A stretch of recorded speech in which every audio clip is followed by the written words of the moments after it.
Good evening and welcome to the September 2nd, 2014 6 p.m. Suwannee County Board of County Commissioners. At this time, I would like to turn the invocation over to Commissioner Gamble. Go ahead and do the invocation for us.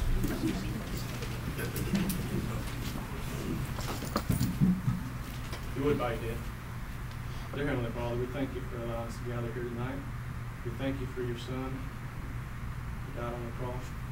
Save from us. We ask that you bless the business of the county that we're about to undertake. God, that you with our servicemen, whether they're here or abroad. We ask these and all other blessings. Pastor. Amen. Allegiance to the flag of the United States of America and to the republic for which it stands, one nation, under God, indivisible, with liberty and justice for all. Okay.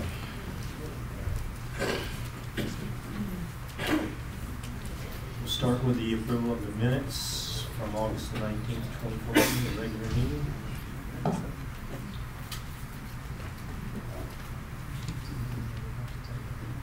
Mr. Chairman, I'll offer a motion of approval. Second. We have a motion to approve by Commissioner Wainwright, second by Mr. Fleming. Any discussion? Seeing none. All approved? Aye. All opposed? Okay. Consent agenda items 2 through 12. Can you pull number 11? For number 11. Okay.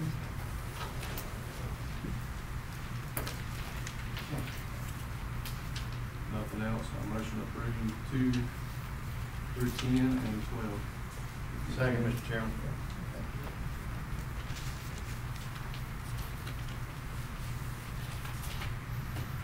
We have a motion approved by Commissioner Gamble, second by Mr. Wainwright. All approved? Aye. All opposed? Mr. Chairman, on number 11, I was asked to pull it to a different time. There were some changes that were supposed to be made in it that didn't get incorporated into the copy that the board members got. So we'll pull it till next meeting. Or do they correct it? Until they correct it. Okay. That's good. All right. Constitutional order of officer items. Okay. Staff report. Alvin Jackson, Economic Development Director. Mr. Jackson.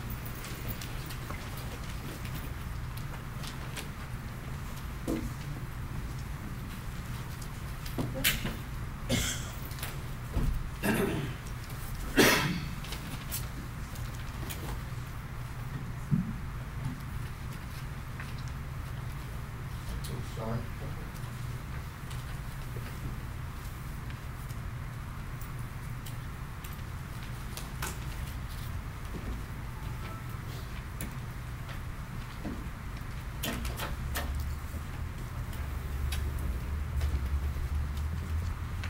Should I wait on this one?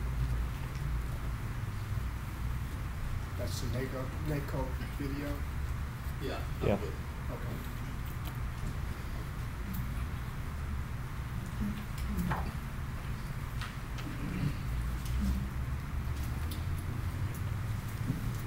It is another great afternoon. Chairman Oxidine and the Suwannee County Commissioners. This evening, I want to do 2 things. One is kind of give you an economic development report for July and August. Not going to spend much time. It's on the white sheet. Just from an administrative standpoint, we have set up the Economic Development Office at the airport. We purchased supplies and equipment and furnishings. We did establish the 2014-15 budget. One of the things that I've been spending a lot of time doing is what I would call in-reach.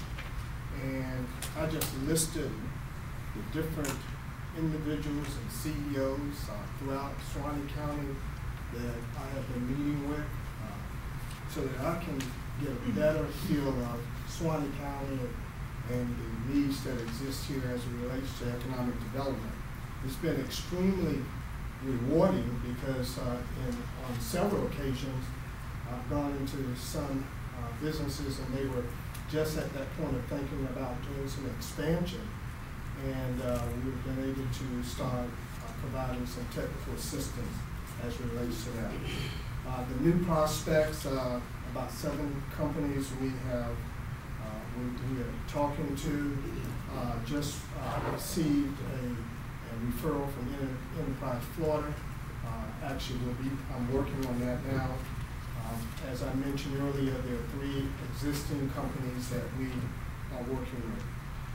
What happens when I start talking to a prospect or an existing company?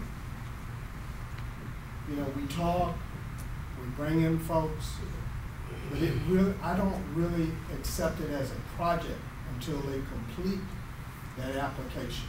We're using the same application that Enterprise Florida is utilizing.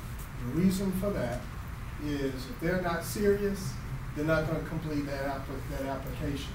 And what that application does, it gives us excellent information.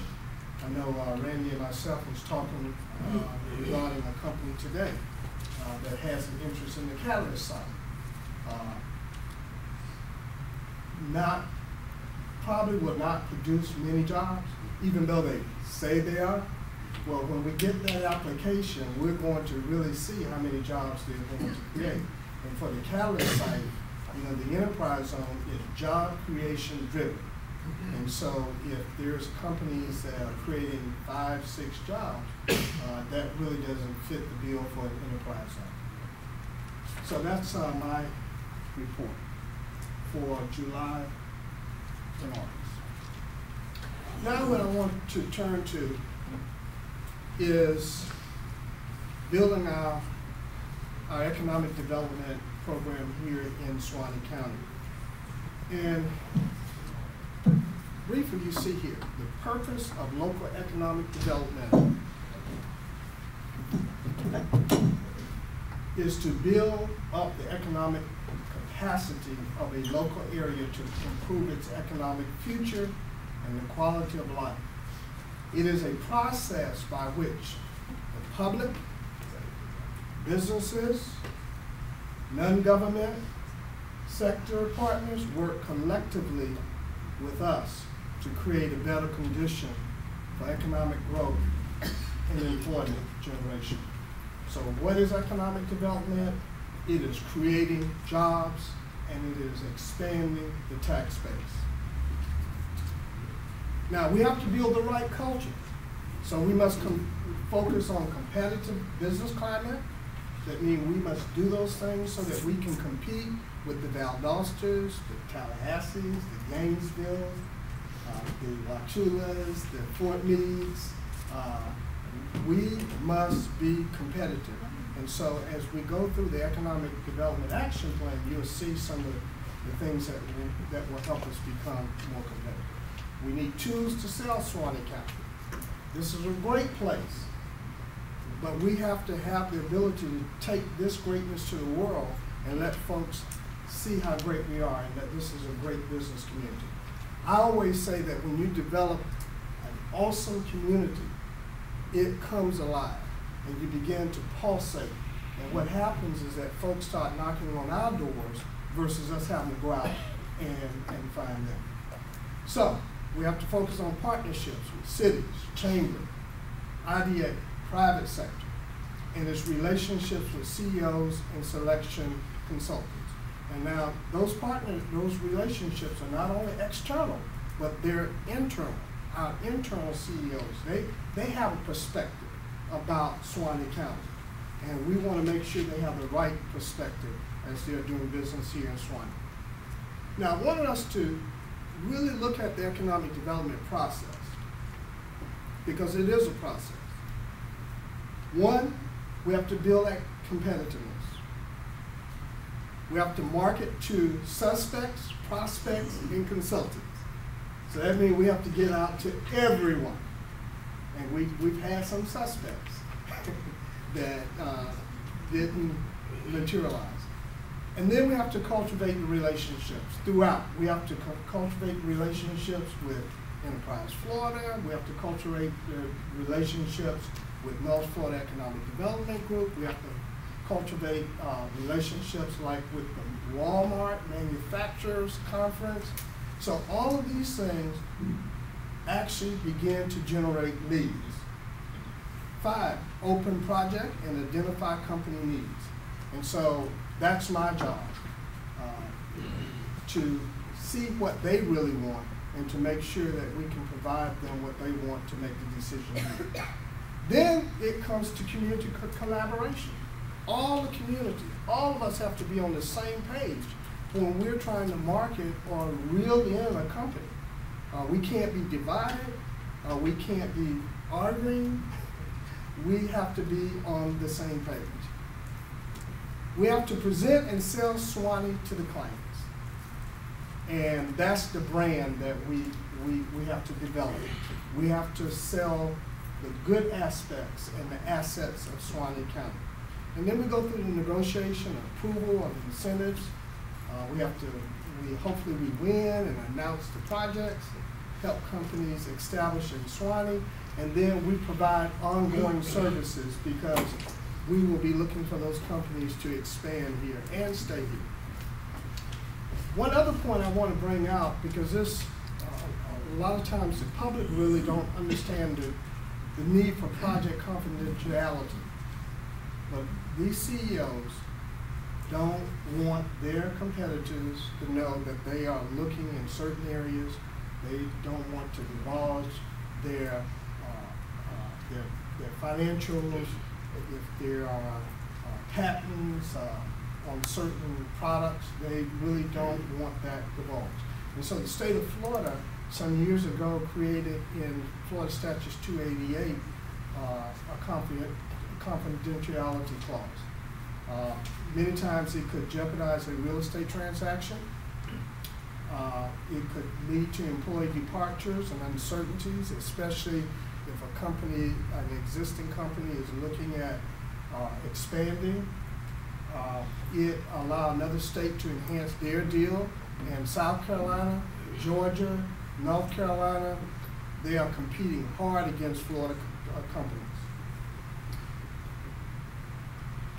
And it protects the plans for 12 months or 180 days after an incentive agreement.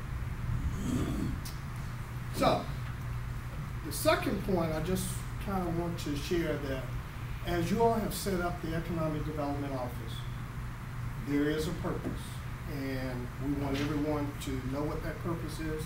I need to know what that purpose is, and that is to drive the economic vitality of Suwannee County by fostering an environment conducive to the creation and retention of business, increasing and enhanced quality of life for Suwannee County.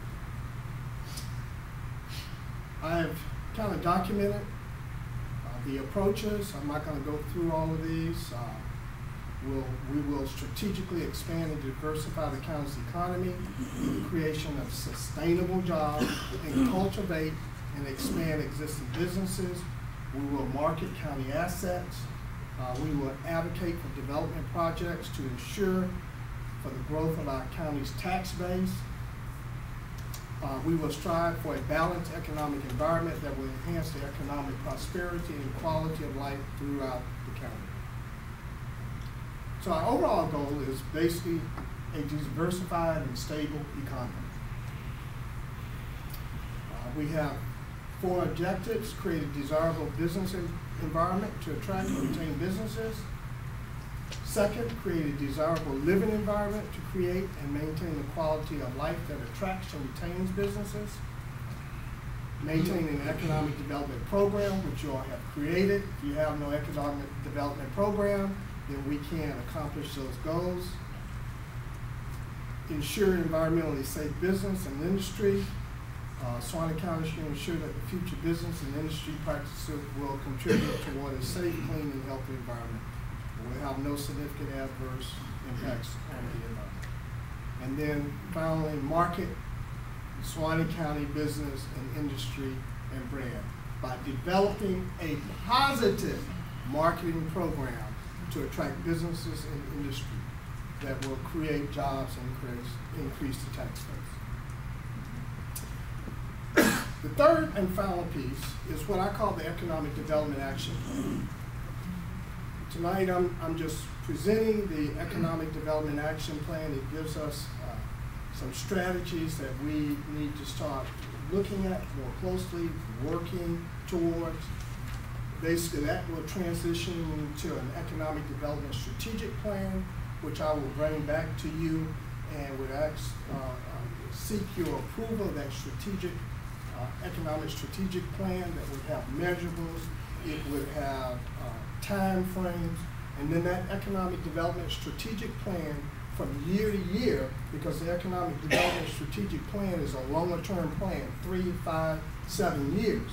And so when it comes to budget time, what we want to be able to say, since you agreed on strategy 3 to install infrastructure at a certain location, and we know it's going to cost X dollars, and we want to install that in year 3.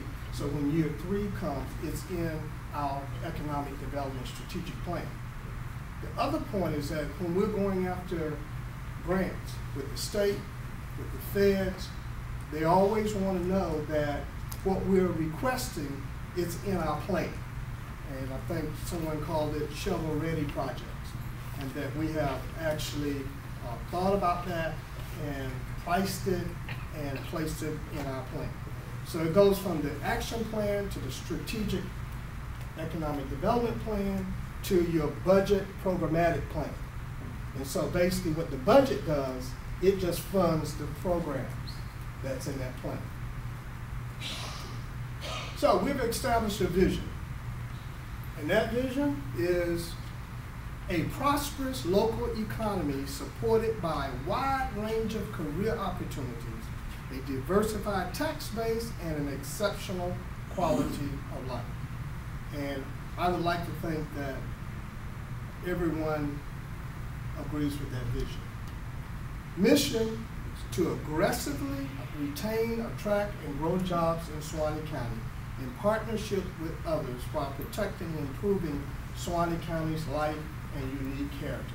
And as I've moved around the county, that's what I've heard. You know, we want jobs, we want industry, but we really want to also maintain that unique quality of Suwannee. So we have goals: create a business-friendly environment, create a brand that communicates to the world that Suwannee County is the best place to live, work, and play, and locate here in Suwannee. Develop a healthy community image. We must feel good about our community before we can expect the world to feel good about us. So develop a healthy community self-image and community spirit conveyed by businesses, residents, government, and the media. And you know, I've covered the gamut, but let me just share with you. Many years ago in economic development, a CEO would call and want information, data, schools, price of housing. They don't do that anymore. First thing they do is they start reading the paper. And when there's not a good image about Suwannee County, I never get the call. I'm never going to get the call. I'm never going to have the opportunity to sell Suwannee. And so it's not only the media, but it's businesses, residents, government, and the media. We have to create that positive image about Suwannee County. Work directly with willing municipalities to assist with the implementation of each city's economic initiatives. Ensure that we have an available and well-prepared workforce for existing, emerging, and prospective businesses. Establish policies, programs that promote the retention, success, and expansion. Establish policies and programs to assist startup and developing businesses. Attract and recruit new businesses. Work directly with the business community, cities, and other stakeholders to promote ecotourism, recreation, sports, entertainment, and cultural arts. And the last one, establish specific track targets and track progress. Now, if we don't track the progress, the number of jobs, the increase in property taxes, that's the only way that we know that we're growing the economy and creating those jobs. So there are 11 strategic objectives. Create a business-friendly environment, and you see the ones that's highlighted. One, the strategy is to identify county policies, situations, regulations that adversely affect our economic vision and mission, and implement strategies to correct them, such as fees, conflict of regulation, duplicative regulation. All these things tend to impede the attraction of businesses. Second one is identify proven models for streamlining and simplifying the permitting process. And one of the things I mentioned here, in the future, we can go to online permitting, where we can not have to depend upon them to just come in. Strategic objective 2, develop a set of initiatives with businesses, residents, and media to create a brand. And once again, I'm not going to spend much time on this. Through various methods, media, publications, community dialogue, increase public awareness of positive aspects of the community. Develop a positive Suwannee County brand to enhance the area's image. Number 3, work directly with willing municipalities to assist with implementation of each city's economic initiative, because we are all one. I must become familiar with Live Oak and Branford economic visions and specific projects. The district commissioners should also, about infrastructure projects, targeted industries, and to just identify opportunities to assist cities with implementation of their initiatives. Number 4, assure that we have an available and well-prepared workforce for existing, emerging, and prospective businesses, and collaborate with Suwannee County educators to meet workforce needs and achieve educational excellence. And I realize that this is the Board of County Commissioners. It is not the Suwannee County School Board, but somehow, in order for us to be successful, we have to work with them on improving the education image. So we need to meet with each education partner or conduct an education and economic summit with all the partners. Discuss ways to showcase existing strengths and positive statistics. And I'm sure that we have them here, but we have not highlighted them. Number 5, establish policies and programs that promote the retention, success, and expansion of existing businesses. 1 is create a mechanism for communicating with existing businesses and collect information or data that we can provide to owners and operators. A prime example is that I went to Denver, and I know there's one company in here in Suwannee, a high-tech manufacturer, that really should have been with me, Chairman. And so when we're able to identify those companies, then we can basically expose them to those opportunities for new jobs. Build relationships with the chambers and the business-related organizations to assure communications and coordination and to identify needs and opportunities. And this is where I'm encouraging the chamber to maybe develop an existing industry visitation program, be it annually or biannually, so that along with volunteers, as they communicate with these CEOs, if there are needs, workforce needs, if they're looking at expansion, then they need to call me. If it's workforce shortages, then they need to call workforce. So it creates a connection with CEOs. On the other hand, it adds value to the chamber because the chamber is providing a valued service to them when they need it. 6, establish policies and programs to assist startup, developing businesses, Evaluate successful models for startup and developing business programs, and consider implementation of new, revised, or expanded programs. And I think right now the Small Business Development Center, I know last week or 2 weeks ago they had a training for entrepreneurs or those that were looking at it. 7, attract and recruit new businesses. I'm saying that we need to formalize our target list, and we will see that at the end. Continue our work with Enterprise Florida and North Regional Economic Development Initiative partners. 8, work directly with the business community, cities, and stakeholders to promote ecotourism, recreation, sports, entertainment, and cultural arts. Number 9, protect and improve our quality of life and maintain the proper balance between job creation and the protection of our natural resources and our unique hometown of Suwannee County character.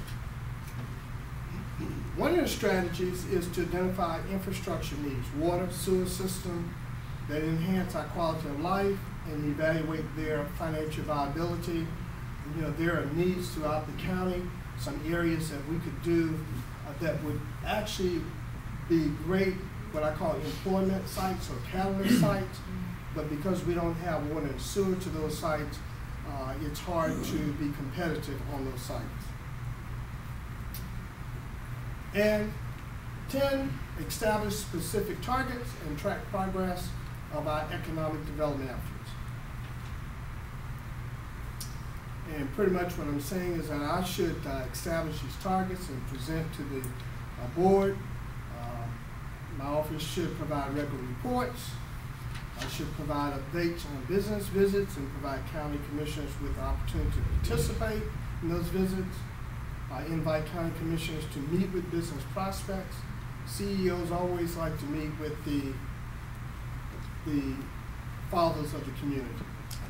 And then track progress of economic development. And these are the success indicators: number of new business industry leads, number of new businesses recruited, number of existing businesses assisted or retained. And you know, we don't put much emphasis on the retention of companies until they're gone.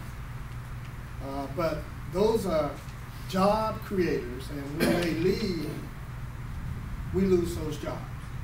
And so we need to put as much effort and energy into retaining and assisting our existing industries as we do with the new ones. Another measure is number of new jobs created, dollar amount of gross capital investment, dollar amount of payroll created, dollar amount of incentives granted, gross ad valorem increase, number of local vendors utilized. Klausner is out there, and they're using local vendors. We should be, the media should pick up on that and talk about during this construction period, you know, the temporary jobs that have been created during construction. That's a good news story. The last two is value dollar of incentives invested, and then the return on investment. Incentives are really investments. Investment into the future, investment into the project, and they should have return on the investment. And we should be able to measure that. And then there's an overall economic development impact that happens. I think they say for every new job, there's like 2 additional jobs created. They buy homes, they spend money on groceries, they buy fuel, they contribute to our nonprofits, they get involved in our communities, and there's a value to that. And when we talk about economic development, that's included. Last, targeted industry sectors, as I see it, and in talking with commissioners and the public transportation and logistics, because of our location, is a hot target for us. Agribusiness, which is the oldest business here and the largest, it will continue to grow, even though it will diversify. We see at Klausner there are going to be a number of spin-off agribusinesses. Light manufacturing. Light manufacturing is a hidden jewel in this county. They're just sitting here, and they're doing great things. We have a high-tech manufacturer that's one of the top producing manufacturers in the state, located right here. Robotics, they have robotics going on there, and we don't even really know that they're there. And those are the manufacturers that we want to highlight because we want other manufacturers to know this is the place to come and do business. Ecotourism is another hidden target. Sports and recreation. Mr. Scott, you know, when I first came, all the tournaments that comes here, those are economic development engines that we will utilize and parlay them. Our springs, diving, are great economic engines. Biomass, and let me just make this clear, biomass is using agricultural crops to create energy. And since we are agricultural-based community, that's a great opportunity, and some of that's going on now. Music and TV, film production, and cultural arts, I think it's wide open for that. We have the Spirit of the Suwannee that can be the catalyst for music and TV, film production, cultural arts. There is no reason why we can't have recording studios that's sitting out here. They are low impact, but high volume in spending dollars. And retirement services. And I think Advent Christian Village is a prime example of the opportunities that not only exist in Dolly Park, but can exist throughout the county. And so this is kind of my state of the economic development, and any questions or comments? Gentlemen? It's a good presentation. Yeah, thank you. Mr. Chairman, there were two items actually turned in behind a single listing on your index. That's right.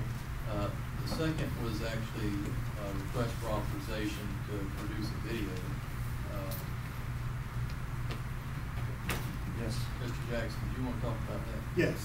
In any event, because it wasn't specifically itemized on the index, I didn't know if you wanted to go ahead and handle it now, or if you wanted to add it separately to the agenda, or bring it back. It's up to the board. I think we can handle it now. No problem with it. Just give You us guys can your explain back. it to us, and Yes. we'll go from there, and we'll Okay. vote, and we'll. Okay. Yes. The National Association of Counties, which we are members, and I assume that we are board members too. We have what, one vote on that board? Two votes? The National Association of Counties each year, through their national sponsors, request them to go out into the counties and the cities and to actually provide some free services to counties and cities. And this year, one of the companies is CGI Communications, and basically what they are doing is creating a digital showcase to promote. They would produce a digital county showcase to promote Suwannee County, and it actually would be on our website, and they would click on it, and it's a quick snapshot of the good things about Suwannee. And if you can just indulge me, let me just let the NACO video kind of speak to that. That's fine. Video has revolutionized the way people use the internet. Everyone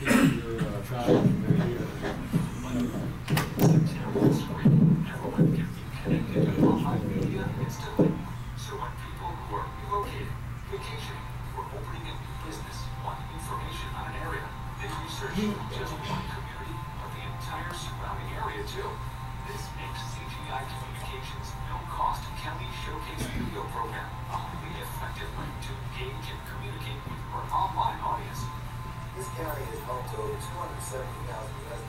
We showcase everything your county has to offer absolutely free. You choose the locations and footage you want to feature.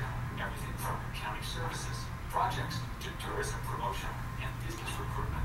CGI's cost video program is the perfect way to educate and welcome movers, visitors to your county, and also a great way to show local pride for existing residents.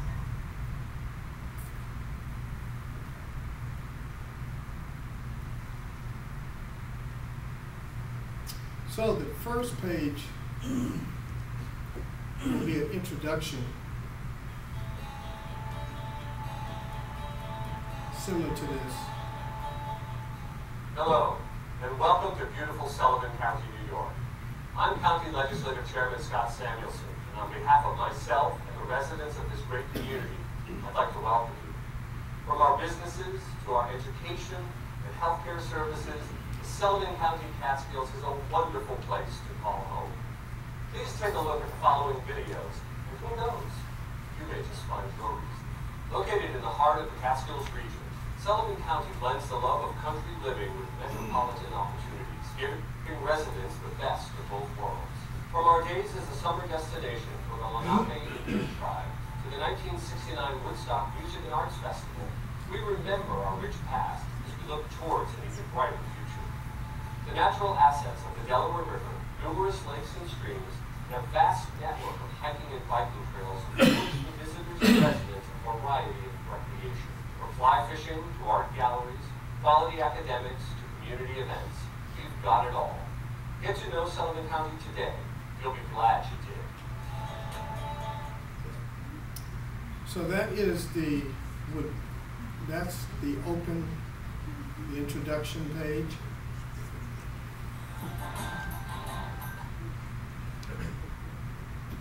And this is an example of how it would show on our website, and they would click here. You see there is a menu: welcome, quality of life, real estate, education, economy.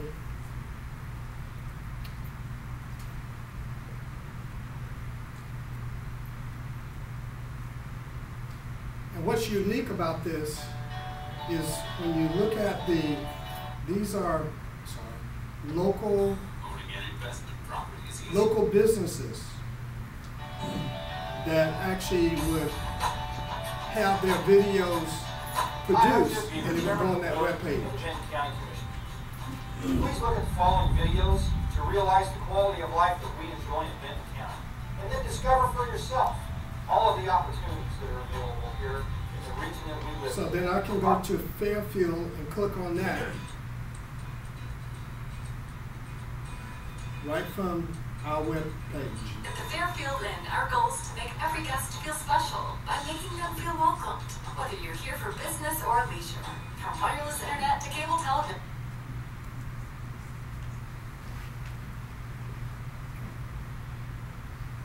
Then it is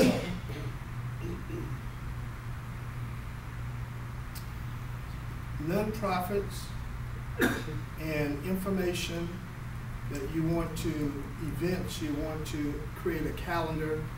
They will also develop a calendar of events for nonprofits, for government, and all of that would be a part of that media center. Now, all of this is web-based. Basically, you would call the operator and make the changes. You know, any changes, any updates, they have an operator available, and we call them, make those changes, and it's immediate on this video. Now, it's a 3-year commitment. It's free.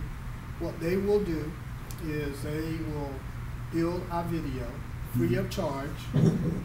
Free of charge. They will also solicit local businesses that want them to actually develop a video to put on our website. If no business decides to participate, it's still no cost to the county for this video. Now, from an economic development standpoint, I think it's awesome because I'm going to put that button on our economic development page, and the county has a website. You can put that button on the county's website, And basically, for 3 years, we get these services for free. It's another way of Suwannee County telling the story. And for us to really create that positive media out there, we're going to have to tell our own story.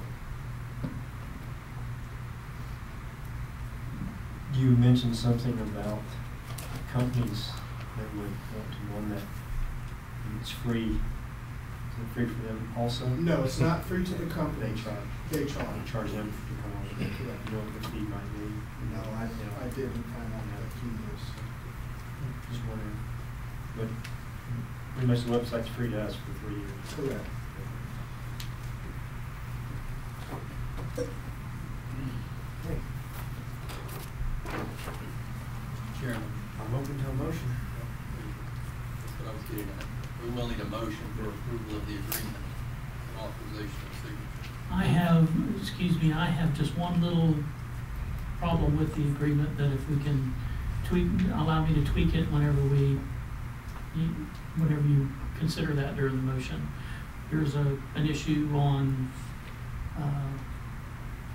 copyrights that I needed to just address very simply, and if you'll allow me to address that with them. Mr. Chairman, if I will offer a motion that we get Mr. Jackson to look into getting that information so that we can get these sites free. Okay. And a second.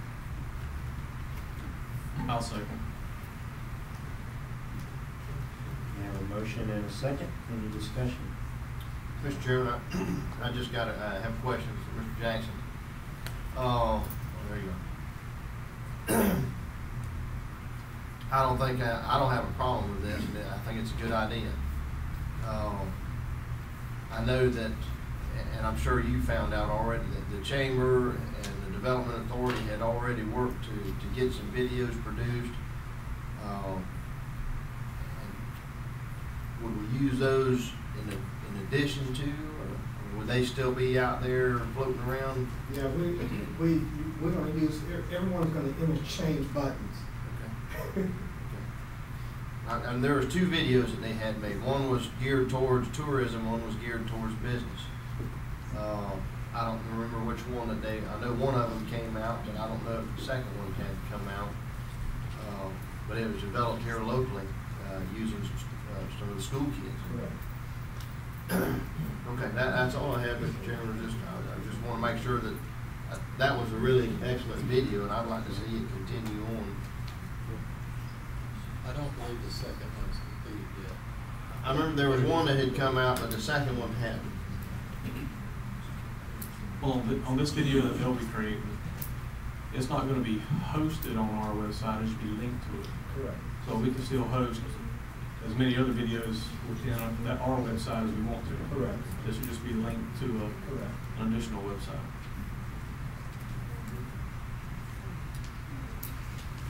Okay, we have a motion and a second on the floor for approval. All in favor? Aye. All opposed? Motion passes. Okay, we'll move to 6:30. Before we move on. Yes. I talked with Mr. Jackson about preparing a vision and a mission statement, which is typically something you do when you have a new business plan.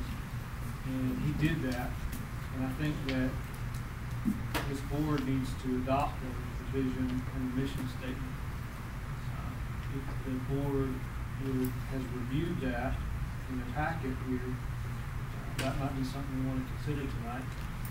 Or if there are any changes to it, maybe Mr. Jackson could speak with the board members who have some concerns and bring back to the board. But if we do adopt it, then he can use it on material, website, and stuff like that. But until we do that, he cannot use that mission statement. Okay, Adopted by so I'm open for a motion to adopt the packet. I make a motion that we adopt the vision and mission statement as presented here tonight by Mr. Jackson. Okay, I need a second. Second. By Mr. Fleming. Yeah. Campbell? Here are two people. Oh, sorry, I didn't hear him. Mr. Campbell? Any discussion? All in favor? Aye. All opposed? Motion passes. Okay. Mr. Chairman. Yes. Just a very brief comment. Mr. Chacks did a great job of sharing the global vision and where we believe we need to be going, but I want to share something that you will be familiar with that Mr. Jackson and I were involved in recently. It's been probably a year and a half ago that Commissioner Shaw and I went to Jacksonville and spoke to the bank that continues to own property in the Catalyst site. At that time, we came back and shared that our frank conversation didn't go anywhere. I think there was an idea that that land was far more valuable than what maybe the county thought it was worth. Having said that, Mr. Jackson and I met with a representative, one of the same gentlemen that Mr. Shaw and I met with, came to Live Oak. That was 2 weeks ago.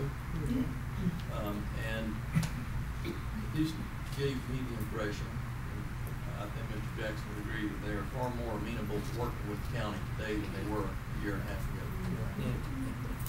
In fact, I think the comment was made when I questioned the numbers that they had offered a year and a half ago. I think his comment was something along the lines that they were forecasting. Now, they didn't tell Mr. Shaw that, and I that at the time. In fact, we offered to stay and wait all day if necessary to copy the appraisal they were using to establish the numbers that they shared with us. In any event, it is encouraging. I do believe that they are more amenable today to working with us, recognizing that really it's the county and our ability to put in infrastructure and obtain the grants to do so that creates the value that ultimately they would recognize with the sale of their property. So that's very encouraging. Another thing I want to share with you briefly, Mr. Pravat, Mr. Meeks, Mr. Massey, and myself have been discussing our zoning and land use and land development regulations, because they go hand in hand with everything that Mr. Jackson has shared with you. And we are going to try and ensure that the image that we have, not only across the nation but locally, is that we are business friendly. We're rolling out the red carpet. We want clean industry. We want safe industry. We want industry that doesn't harm our environment. But at the same time, we want job creation and we want to improve the tax base. Mr. Wainwright has sent, I believe, 3 different individuals to us now that have had particular needs associated with zoning or land use changes, and we've been able to work with them and looking forward to continue doing just that. So that's the message that we want to send to the community, is that we're open for business. We're going to do what it takes to bring these items back to the board for your consideration and ensure that we get where we need to be. That's all I have. Okay, thank you. Let's move on to the town-specific items. Mr. Meeks, you want up? Item number 15, 6:30 p.m. or soon thereafter, as the medically be heard. Consider adoption resolutions approving special permit SP 14901 by Amy Rolfe of Duke Energy requesting a special permit for utilities and related facilities on property zone Ag 1. Ronald Meeks.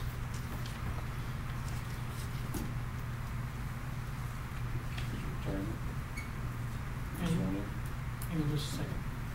Let me call up there. All right. Since it is a public hearing, anybody that in the audience and staff that anticipate that they may give testimony during this public hearing, I'd like for you all to stand up and be sworn.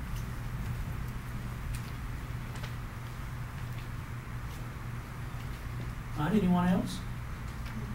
Okay, now we have a couple that are on the agenda, and if you looked ahead on the agenda, you see the other one, or anybody that may testify at the next hearing, so we'll get them all out of the way at one time. Okay? All right. Well, each of you all raise your right hand. Do you swear or affirm that the testimony you'll give in the public hearing this evening will be the true self you got? All right, thank you very much. Mr. Chairman, board members, the first application that the board has for their consideration is a special permit request number SP-14-09-01. It's an application that's been made by Duke Energy under the special permit section of Ag 1 for utilities and related facilities.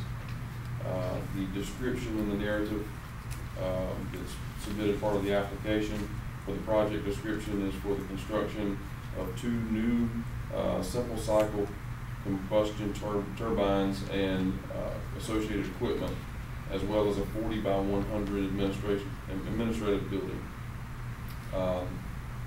The turbines will be fueled by natural gas as well as a fuel oil as a backup. The existing entrance for Duke Energy will be used for the facility, as well as the company site plan did indicate a temporary construction access that would be constructed with access to River Road.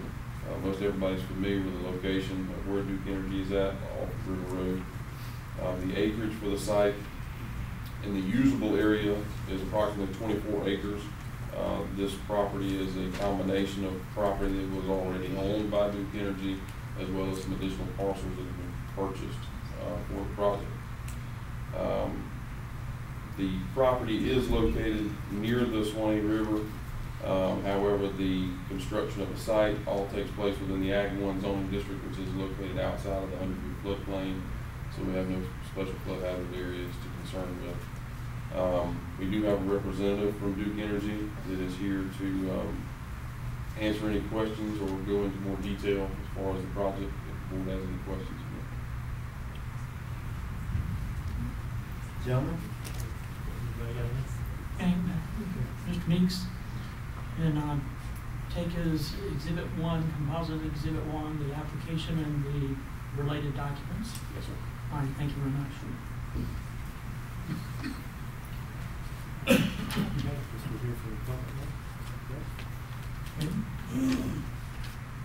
Anybody wants to speak on this? Come on. On this one?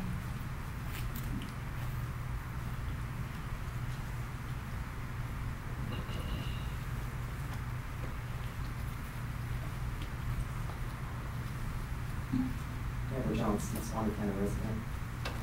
It is my understanding, we have representatives from Duke Energy here. I'd like to ask them, did they not draw their plans for that station then? And by Plant and Polk County this past Tuesday? Please, sir. Could you just identify yourself for the record, please, sir? Good evening. My name is Bobby Pickles, and I work with Duke Energy. It's my pleasure to be here tonight. Thank you for the opportunity. We are currently in negotiations with another company who does own a generating plant. Those negotiations are active. We are still in the process of finalizing them. Assuming that we're able to reach a negotiated agreement on the purchase of an alternate site, then that agreement will still have to go through a regulatory approval, both by state and federal agencies. We doubt that those approvals would be able to be completed prior to 2015. Because of the fact that we are not in a position to commit to any alternative project at this time, we are continuing to pursue our project here in Suwannee County. Now, at some point in time, that project to purchase existing generation is finalized and permitted, then we obviously would have to reevaluate our project here in Suwannee County. Okay, that answers my question about that. The other issue I have to ask you, if you don't mind, is there any plans to run Single Trails pipeline through that area?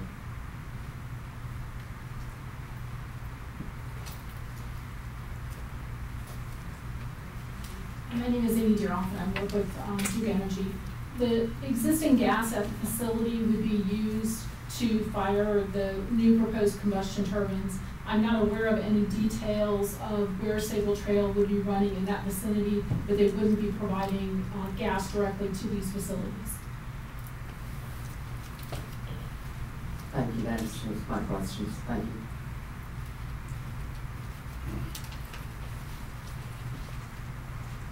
Okay, anybody else? I have a few questions. Yeah. for the representatives that are here. With regard to water use, I noticed in the packet that you provided, it said that there would be new water wells installed on the property. How much water are you going to be using? And I understand that currently with steam units, I think you have a dam there that you use and use water from the river. Are you discontinuing that? Maybe speak to your water use issues with regard to this facility. Okay, for the existing steam units, we use water two different ways. We withdraw water from the Suwannee River for cooling, and because the new units are not steam units, we won't be using any water withdrawal from the Suwannee River. We will be using groundwater, and we're proposing to put in 2 new wells. I don't know the capacity off the top of my head, but we have existing capacity permitted there on the site. And rather than put new units on 50-plus-year-old wells, the thought was that we would put in new wells to supply water to the new units. And as we retire the existing units and decommission those units, the wells that supply water to those older units would be retired. And so there will be no water withdrawal from the Suwannee. Correct. There will be no water withdrawal from the Suwannee River for these new combustion turbines. So there is a dam there that you guys use, is that correct? There's an intake structure. We don't have a dam per se, but there's a structure and an intake and a discharge canal where we withdraw water from the river to cool the steam units. Correct. And what the reason that you can't continue to use water from the Suwannee rather than drilling new wells is what? The water that we use from the Suwannee River is non-contact. It's just used for cooling. And we withdraw groundwater to use for processed water, and it's a better quality water. And we treat that water and use it in the process as opposed to using it through the system for cooling.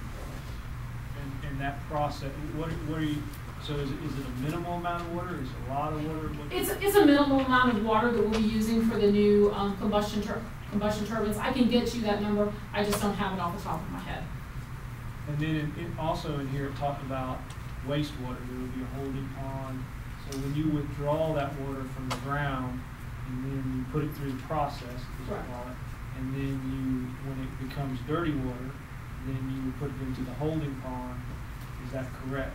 There is a permitted industrial wastewater pond on the site that we have capacity in that we would use for disposal of the small amount of wastewater, industrial wastewater that we have. And that system has monitoring wells that we monitor for various constituents to make sure that it's not causing any issues. In addition to that, the wastewater from the domestic wastewater from the operations building would be discharged into a septic tank system. I don't have an issue with that. I'm talking about the industrial component of the operation. And I'm just concerned, I'm just asking questions because is the water that you withdraw out of the ground, is there a certain amount of it that is not dirty, or is it all dirty after it comes through the process? Some of it is used and consumed in the process, and there's a small amount that would be discharged. I don't have those numbers, and we would need to modify our existing NPDES permit with the DEP in order to do that. Can you, and switching gears a little bit, can you speak to the noise component of these new generators, these new turbines? No, I can't. What it was before? I mean, there's virtually no sound that when I pass by there, I don't hear any sound under the current system. So is the new system going to increase in decibels? The new system should not increase in decibels, but we can get more detailed information about the noise if you need it. Oh, yeah. So this is the first of 2 public hearings. Is that correct? That's correct. So this will be the adoption. Yes, it is. So this one will be the adoption. That's correct. So it would be irrelevant after if you got the information. I still have to vote on it tonight. All right, I'm okay, Mr. All right. Anyone else?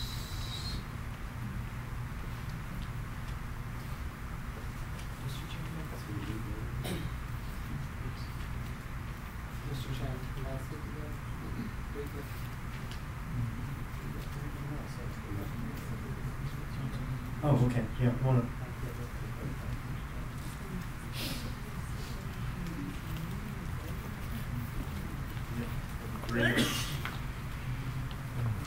Deborah Johnson, from Suwannee County. It is my understanding that today that Duke Energy announced in the press that they were going to possibly drop the peaking station here at Suwannee and by the Polk County plant. That FERC was presented, that's the Federal Energy Resources Commission, was presented with a letter from Sable Trail Pipeline about changing the route of the pipeline to the exact area where Duke Energy is now. And I'd like for them to address that if they would, please, considering that we're looking at one hearing.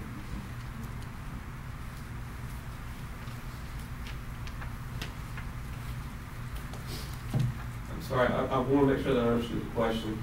The question was, how does potential siting of this facility impact the route of the Sable Trail? Well, the question is there actually a statement, and I guess a question, like you're saying, a question. The statement is that on the day that Duke Energy decided to make this move to buy from Polk County and possibly drop Suwannee County and the Citrus County locations, a letter was presented by Sable Trails to FERC about rerouting the Sable Trails pipeline through that area. And my question to you is, would this permit, or to the board, or to Mr. Meeks, have any impact or anything to do with that? Yeah, I'll just say two things. One, I don't have any knowledge or any ability to comment on potential routes of the Sable Trail projects. I can't help you with regard to that one. The second thing I wanted to mention, though, is you talked about a couple of different of our projects, and I want to distinguish the Hines project, Suwannee project, the Citrus project, and the Suwannee project would certainly potentially be impacted, but I'm not familiar with the impacts of those other facilities at this time. I just wanted to make the board aware of that information. Thank you. Thank you.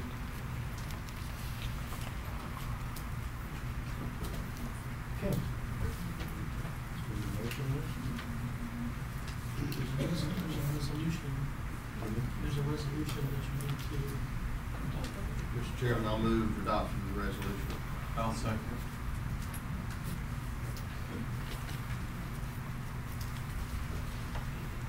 Okay, we have a motion on the floor and a second for adoption of the resolution. Any further discussion from the board? All in favor? Aye. All opposed? Motion passes. Okay. And then let me make a comment. In the presentation that you did and got admitted into the evidence is composite exhibit 1. I would like to just let you know that that's commendable that you addressed all of the different items that have to be addressed in as few that we have to and go that smoothly, because all of the items get addressed appropriately at that time. We appreciate it. Thank you.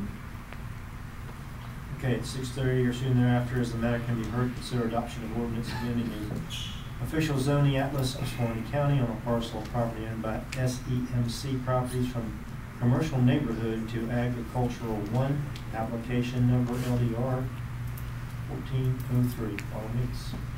Mr. Chairman, board members, pretty simple request. It is an application to amend the zoning atlas of Suwannee County.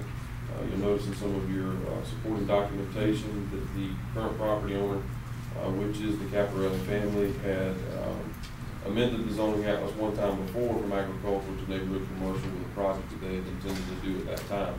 The project never came to fruition, and the property has just remained neighborhood commercial since then. Mr. Caparelli has since then submitted an application that was heard before our zoning board of adjustment at our August 28th meeting, and it was for a special exception request for a welding shop, and that approval would be contingent upon the board ultimately adopting the zoning change. So the request was to rezone the property back to Ag 1 and he has a pending special exception request that the Board of Adjustment has already heard and took action on.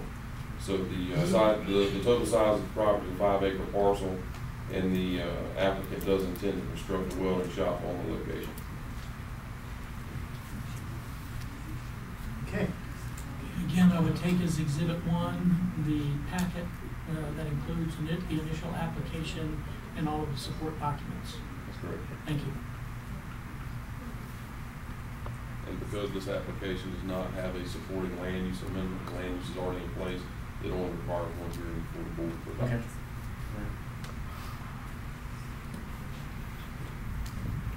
Any questions from the board? Any motions?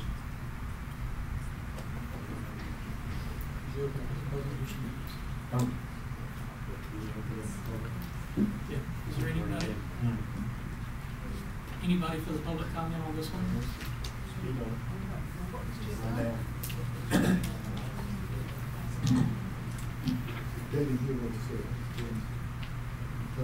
I said anyone that wants to speak on it, please step up to the podium.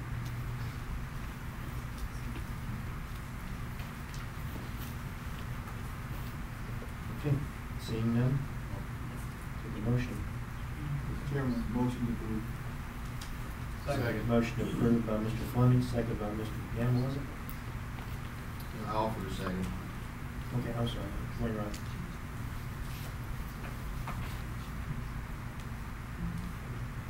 Any discussion? All in favor? Aye. All opposed? Motion passes. Okay.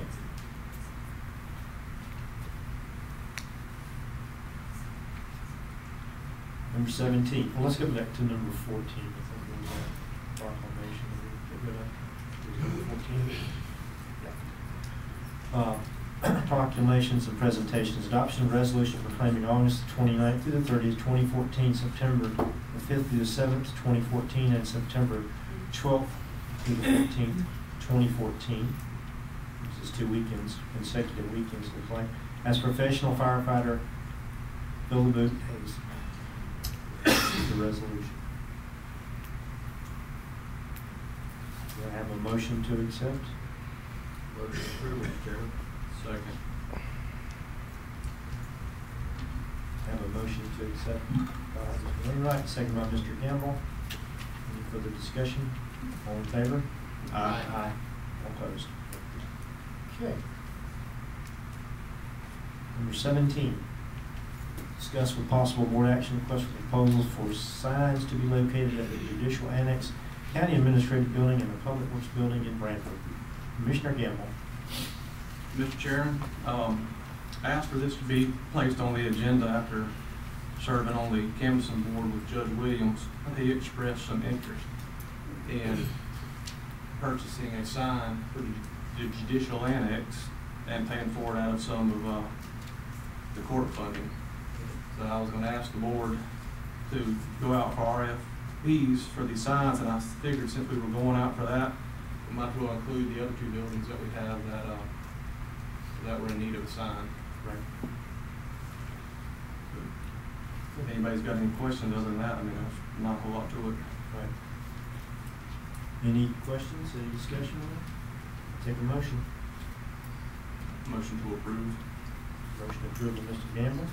Second. Seconded by Mr. Wainwright. Any other discussion? All in favor? Aye. All opposed? Okay.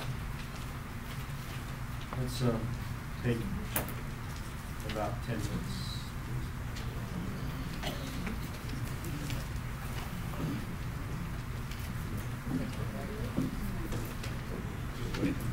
With the county attorney items, do you have any? No, sir, I don't have anything else this evening. Then we go to the additional agenda items, which we have 2. First one is approval of change orders number 2 and 3 with Perks Construction for sinkhole remediation of Cali site. Manny Harris, County Administrator. Mr. Chairman, this item, as you know, we have remediation underway right now. It's grout injection method. We took care of the sinkhole under contract with Turks Construction that was in the access road, and then we had a change order that came to you, and we added some additional sinkholes in that immediate area with the grout injection method. When we started this remediation plan, some of the sinkholes were outlined for excavation, geotech fabric, and backfill. But as we started, we realized that we were coming in with materials that were falling short of the estimated quantities, which was good for us. This remediation project is being funded with the Rural Infrastructure Fund grant, and this proposed change order number 2 would enable us to go ahead and use the injection grout method remediation in the 2 large sinkholes that are in the stormwater pond on the south end of the Klausner project. Those of you who have been out there are familiar with those 2 sinkholes. That's pond number 10.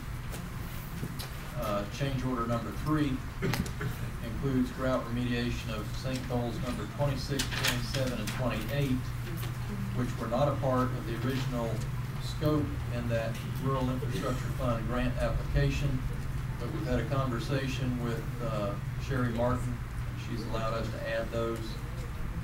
And we believe with the current estimates that we are going to fall very short of the $900,000 grant that we were awarded. So this should all fit quite nicely with what we're trying to accomplish. These 3 additional sinkholes are nowhere near the size of the others. One started as a small indention in the floor of the northern pond, but they're going to allow us to go ahead and remediate those now so they don't get worse, since we can do it within the budget that's been estimated for the project. So this request is that for approval of change orders number 2 and 3.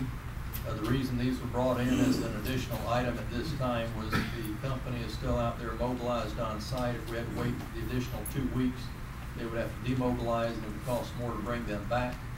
And also, Daryl with Preble Rish was able to catch up with Sherry Martin. We've been trying to reach her on the phone for about a week and a half, but he actually ran into her end of last week, so then he scrambled to get the paperwork produced for this particular change order. So we're asking for approval. Okay. Well, we'll entertain a motion. Motion to approve, Mr. Chairman. Second. Motion to approve by Mr. Wainwright, second by Mr. Bashaw. Any discussion by the board? All in favor? Aye. All opposed? Okay, the next one is the library, operational staff aid grant agreement for the regional 20 county and county. Basically, so we can sign the agreement so that they can apply for the grant. Is Betty here? Betty's still here? She left. Okay. Well, I'll step in then for the moment then. Basically, it is the agreement that we have for the regional libraries and the agreement for just the Suwannee County portion of it. It's this standard thing that we go through and that we do. So let's try to get it done while we can. So she asked that it be added on as an additional agenda item because I think the funding cycle comes up at the end of the month. So, and I think her deadline was actually the 15th, which would be the day before the next meeting. Is this the state aid agreement? Yeah. Yes. Support of operation. State aid grant agreement. That's what it is. Yeah. Okay, we'll entertain a motion. Motion to approve. Okay, I have a motion to approve. I'll second. Second by Mr. Gamble. Further discussion? All in favor? Aye. All opposed? Okay, public comment and concerns. Do we have any?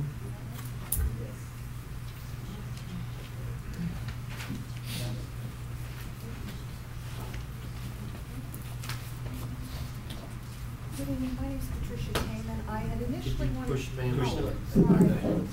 Hear you.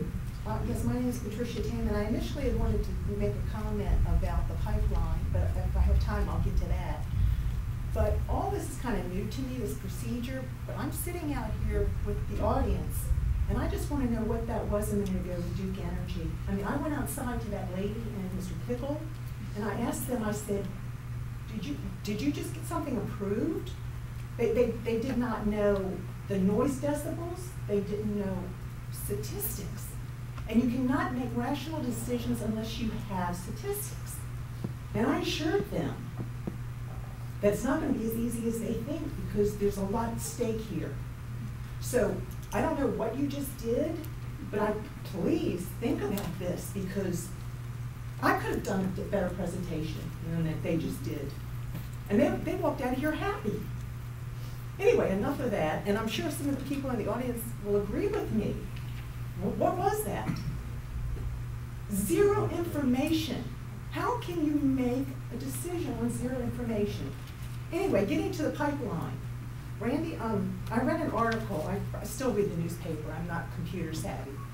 And last year, June the 3rd, we received a letter from Sable Trail saying that they were coming and they were going to come 40 miles into Suwannee and possibly affect 500 homeowners, landowners. And when Deborah Johnson brought this to the attention last month, Mr. Purvat, everybody kind of sloughed it off like, oh, there's no need to respond to this right now. Nothing's happening. Well, something is happening, and it's moving a lot quicker than everybody wants to acknowledge. Little Hamilton County, which this is going to affect only 100 of their landowners, are trying to get ahead of the game. I'm asking you, I'm begging you to be proactive instead of reactive. Join them. They have spent the money and the time. There are studies being made. They have facts. Randy, you just got finished talking about sinkholes. My Lord, when I moved over here, I had no comprehension about the issues that prevail here. This is a pipeline that has the capability of destroying everybody's life. The lifeblood, the water, the one gift this area has that the rest of the country would love to have, the water that you have. Please make some good decisions for your children and your grandchildren. This ball is in your hands. We look forward to you for guidance and to step up to the plate. Duke Energy's pipelines. There's more here, people, than that. And I just hope that you will join Hamilton County in standing up and saying, wait a minute, let's think about this. Let's make an informed decision. Anyway, thank you for your time. Mr. Chairman, Mr. Harris. Commissioners, I will share with you that I contacted Hamilton County and got a copy of the resolution and a lot of the backup material that they have used, and I'll be glad to share it with you. I haven't had an opportunity. I just got it at the end of last week, so I'm glad to share it with you, and then if board members have a desire, we can decide if we want to do something with it. But in any event, I do have a copy of it. Thank you. Okay. Board members, inquiries, requesting comments. Mr. Bishop? We have a couple of things. I think we've all, as commissioners, we've all been dealing with new water issues. I've had several people call me with regard to water being on their property that had never been there previously. And I think that it is due to some mitigation with other property owners and shifting of the sovereign water as it rains and so on and so forth. And what I've told them to do is contact the water management. They pay taxes to the water management, and that's their specific job, is to deal with water management issues. Unfortunately, unfortunately, as the case may be, if the person is dealing with a piece of property that's less than half an acre, or the disturbing of this property is less than half an acre, then typically the water management doesn't get involved. So then they say, they shift shift the responsibility back to the county and contact the county commissioner. And I understand what a lot of these people are dealing with is they're running up against brick walls with regard to that. And I'm not proposing that we do anything to affect private property rights or anything like that. I think that there needs to be someone within the current staff who could help residents determine what can be done with regard to these water issues. Not saying that the county doesn't do anything or anything like that, just somebody that needs to be schooled or something to help these residents, because they're not getting any support anywhere else. And I know I spoke with one today at length on the phone, and he's doing everything right. He's not. He's trying to. He said he's been working on it for an entire month, trying to go through the proper channels and all that, and he's not getting any relief or any peace. And he's having concerns with trying to be proactive in this with regard to the water coming onto his property during rain events that are fairly large. And since we, as the county, we don't pump water or anything, but I think the least we could do is get educated on it to at least give these residents some guidance and direction in these matters, instead of just telling them that we can't do anything, which we really can't, but at least we can give them some guidance. So I didn't know if the other board members wanted to comment on it, and just, maybe we could round table it, get on, talk about it in a future meeting or something like that, or have staff bring us back some recommendations. But I'd just like to see what the other board members thought about that. Well, I have the same problems, and had the same problems in my district. But however, just like you said, sometimes it's taken out of our hands because of the water district. A lot of times the water district won't do a thing to alleviate the problem, so then they get frustrated with not only the water district but us, because we can't do anything. Part of it is because of the lack of funding that we have within the county to do anything. I'm not saying we should. I would love to have pumps to pump this property off, but then again, where do you pump it to? I'm just saying you got to educate somebody else, and you've got another lawsuit. So we're I don't know what the answer is, Michelle. We're not doing anything like that. I'm just saying there needs to be somebody on staff who has some education in the matter to help the homeowners and I don't have a problem with that. determine what to do, because the water management's not going to get involved if it's less than if their neighbor or something is messing with less than half an acre. Right. Mr. Chairman, Commissioner. Mr. Wainwright. I'd like to make a comment to that. We have a tremendous resource in the Public Works Department. Those road supervisors, including Mr. Harris, I've had issues in my district, very similar to what you're experiencing. And if you'll call those guys, they'll get out there with a transit. They'll look at every possible solution that they can bring about or can't. And they will spend time. I've seen these guys work with individual owners, property owners, and tell them and explain everything that's going on in great detail and what we can and can't do. And although it doesn't always answer the problem, there's certainly an understanding of what we can and can't do. And that transit is a tremendous tool to take out there and show that water flow by gradient. It's just, and so I would just encourage you that that's what I've done, and I've resolved a lot of issues or dealt with a lot of issues just in that regard by utilizing the road supervisors and Mr. Harris out there. Right. Well, the thing is that I don't want to utilize any funds or time or resources, because they're limited anyways with regard to their time and setting up a transit and doing this. We're talking about in somebody's yard, not just on their road, not just their roads. I'm talking about within their yards. And I wouldn't expect anybody from Public Works to go onto their property and set up a transit and take shots and stuff like that. Let me clarify that. We didn't do that. We did it from the road. Right. Well, we evaluated everything from the public road. Show more the water. But what I'm saying, but just what you said, Commissioner, was was probably helpful, could probably be helpful to these people is, look, you gotta go to a surveyor and you got to take shots on your own property to produce a deliverable that you can then say to your neighbor or somebody else, look, here's where the water's going, we need to work together to mitigate this. And I just don't think that occurs, and we don't have somebody to make those recommendations, because our hands are tied with regard to what we can do on private property. But we can advise. Well, there is a tremendous communication effort that is made in those particular instances, and I found it to be very helpful many times.